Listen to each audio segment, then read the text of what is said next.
The letter arrived at Louis Armstrong's hotel in Chicago in 1923, forwarded from New Orleans through a chain of musicians who knew where Louis was performing. It was from a relative, explaining that Clarence Armstrong's mother, Flora, had died. Clarence was now alone. Clarence, who had suffered a head injury as a small child that had left him with permanent cognitive disabilities, who could not live independently, who needed consistent care and support that no one in the extended family was positioned to provide. Louis read the letter and made a decision without apparent deliberation. He was 22 years old. He was just beginning to build his career. He had essentially no money. He was living in rented rooms and playing gigs and trying to figure out how to become the musician he believed he could be. And he wrote back, Clarence was coming to live. With him, Louis would take care of him. Louis would become, in every practical sense, Clarence's father, not because anyone asked him to, not because there was legal obligation or social pressure or financial incentive, but because Clarence needed someone and Louis was someone, and in Louis Armstrong's understanding of responsibility, that was sufficient. For the next 48 years, until Louis's death in 1971, Clarence Armstrong was his son. Fed, housed, protected, loved, financed, quietly, without press releases or interviews or any of the public performance that characterized every other aspect of Louis's life. The child he raised without anyone knowing, and what that choice reveals about Louis Armstrong, about his sense of duty, about his capacity for love, about the private person behind the public icon, is more profound than almost anything else in his extraordinary life. Clarence Armstrong was the son of Louis's cousin Flora, making him Louis's first cousin once removed by blood. But in the overlapping family structures of New Orleans's black community, where formal legal relationships mattered less than bonds of loyalty and proximity, Clarence was simply family. Louis had known Clarence as a small child, had watched him after the head injury that changed his developmental trajectory, had understood from early on that Clarence existed in a position of particular vulnerability in a world that had little patience for people who couldn't fully care for themselves. The head injury had occurred when Clarence was very young, the result of an accident that left him with what would today likely be described as a traumatic brain injury resulting in intellectual disability. In the early 20th century, the vocabulary and understanding were different, but the reality was the same. Clarence needed more support than the average person. He could function in daily life to a degree, could recognize and respond to people he knew, could experience joy and connection. But he couldn't live independently, couldn't manage finances or complex social situations, couldn't navigate a world that required cognitive capacities he didn't fully possess. When Flora died, the question of who would take responsibility for Clarence was real and immediate. Extended family in New Orleans might have absorbed him in various ways, passed from household to household, an inconvenient presence managed by whoever had room and patience. Or he might have ended up in institutional care, which in 1920s America meant facilities that ranged from merely inadequate to genuinely brutal. Neither option reflected what Louis believed Clarence deserved. Louis's response to Flora's death was immediate and unambiguous, but understanding its full significance requires understanding what Louis was agreeing to take on. He wasn't just agreeing to send money occasionally. He was agreeing to become permanently, substantially responsible for another human being at a point in his life when he couldn't really afford to be responsible for himself. He was accepting a lifelong obligation at age 22, with no certainty that his career would develop the way he hoped. No guarantee that he'd generate the income Clarence would need, no practical infrastructure for caring for a dependent person while living the nomadic life of a touring musician. The logistics were genuinely complicated. Louis couldn't bring Clarence on the road in the early years. The life of a traveling jazz musician in the 1920s was too chaotic, too unstable, too dependent on being able to move quickly and sleep in whatever accommodations were available. So Louis had to create support structures for Clarence wherever Clarence was living, pay for housing, food, and care, maintain contact, ensure that whoever was looking after Clarence was actually doing so adequately. Do all of this while focusing on building a career that would generate the income to sustain the arrangement. The financial commitment was significant even before Louis was wealthy. In the 1920s and early 1930s, when Louis was building his reputation but not yet earning the substantial fees that would come with mainstream crossover success, supporting Clarence meant that money Louis might have saved or invested went instead to his cousin's care. There were periods when Louis was earning less than he needed for himself, let alone a dependent, but the support for Clarence didn't waver. It was simply a fixed expense in Louis's budget like rent. As Louis's career exploded in the late 1920s and 1930s, as the money grew, the support for Clarence grew with it. Better housing, more consistent care. Eventually, the ability to have Clarence nearby rather than managed from a distance. But even as the practical arrangements improved, Louis's approach to Clarence remained consistent in its most important quality, privacy. Louis didn't talk about Clarence publicly, didn't include him in interviews or promotional materials, didn't use him as evidence of his own generosity or goodness. Clarence was simply Louis's son, present and provided for, not subject to public consumption.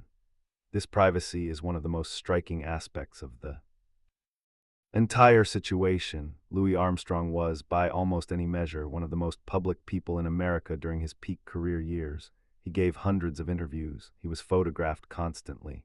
His life was documented in ways that few people of his era experienced. The press knew about his marriages, his musical innovations, his political statements, his health struggles, his relationships with other musicians. But Clarence existed outside all of that public documentation. Louis protected his privacy with the same completeness with which he shared everything else.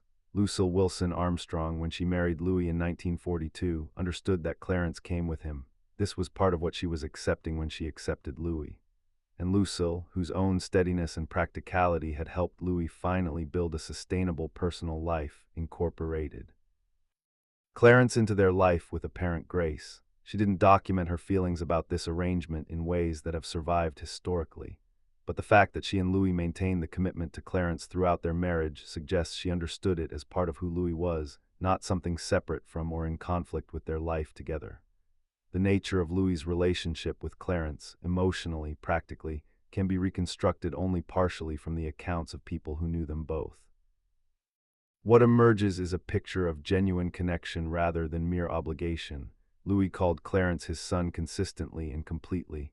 Not my cousin or this person I help support, his son. The designation was deliberate and meant to convey exactly what it said. Clarence was family in the fullest sense, claimed and loved as such. When Louis was home from tour, Clarence was present.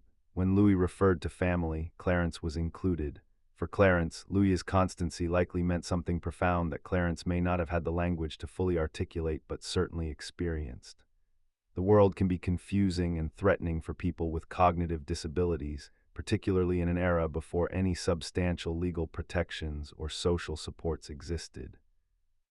Having Louis, someone powerful, someone famous, someone whose presence meant safety and provision, as a consistent anchor in Clarence's life was probably the difference between a life that included dignity and one that didn't. The contrast with Louis's public life makes the private commitment even more striking.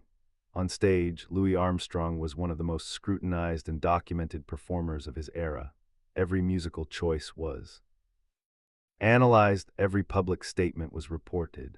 His marriages were public knowledge, his medical issues became news. The full machinery of mid-century celebrity journalism was applied to Louis Armstrong consistently for 40 years, and throughout all of that, Clarence remained private, known to those close to Louis, unknown to the public and the press. The question of why Louis never spoke publicly about Clarence is interesting and ultimately unknowable with certainty.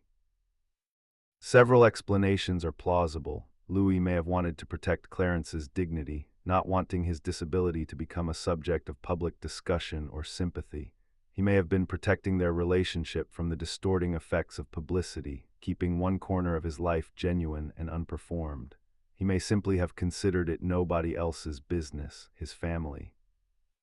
Obligations were his own, not public property, or some combination of all three. What the silence around Clarence demonstrates is that Louis Armstrong had a capacity for private goodness that was completely separate from his public identity. The smile that Satchmo offered the world was genuine, but it was also a performance, a cultivated element of Louis's public brand. The care he provided Clarence for 48 years was not a performance, was not cultivated for any audience. was simply what Louis believed was right and what he did because he believed it. In 2026, there are conversations happening constantly about chosen family, about the people we select to love and support and commit to outside the boundaries of biological or legal relationship.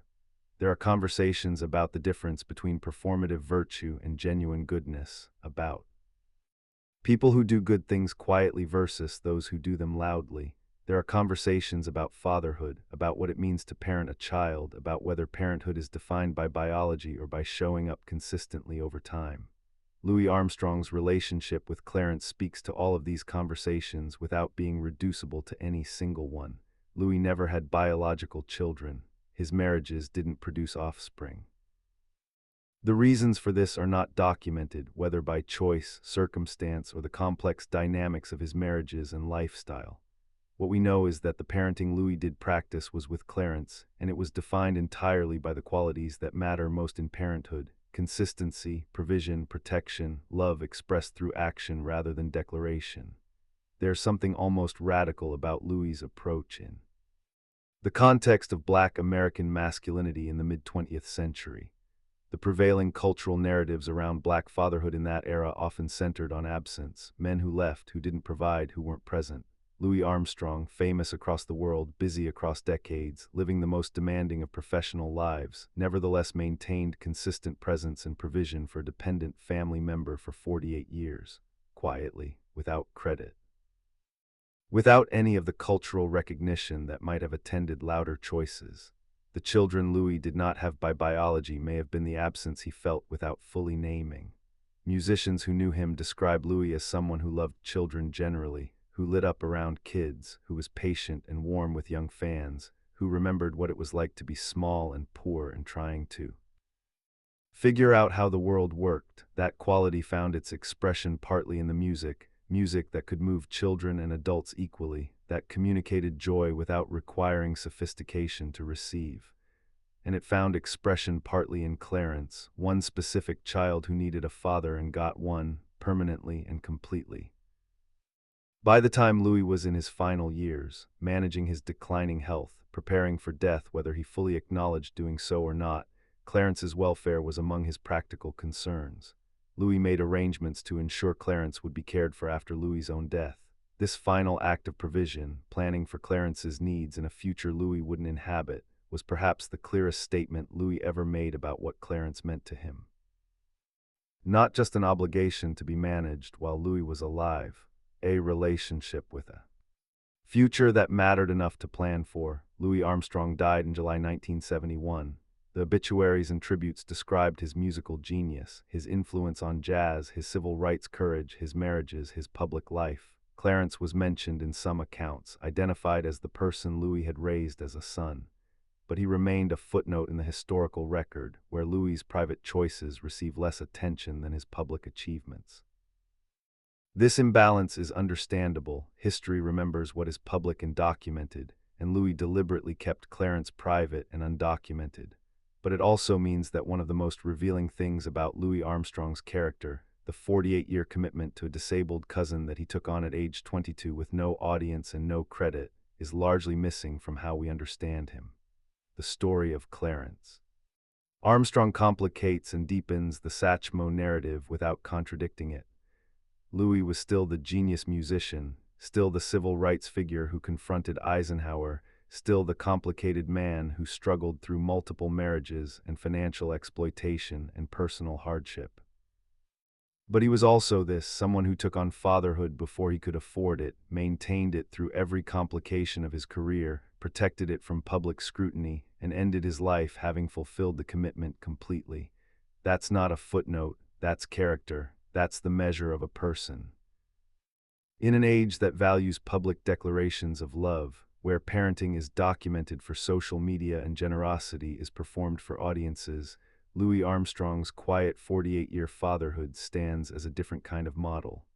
Not better than public commitment. Public commitment has its own value and necessity, but different, purer in some ways because it was completely uncompromised by the need to appear good to anyone outside the relationship itself.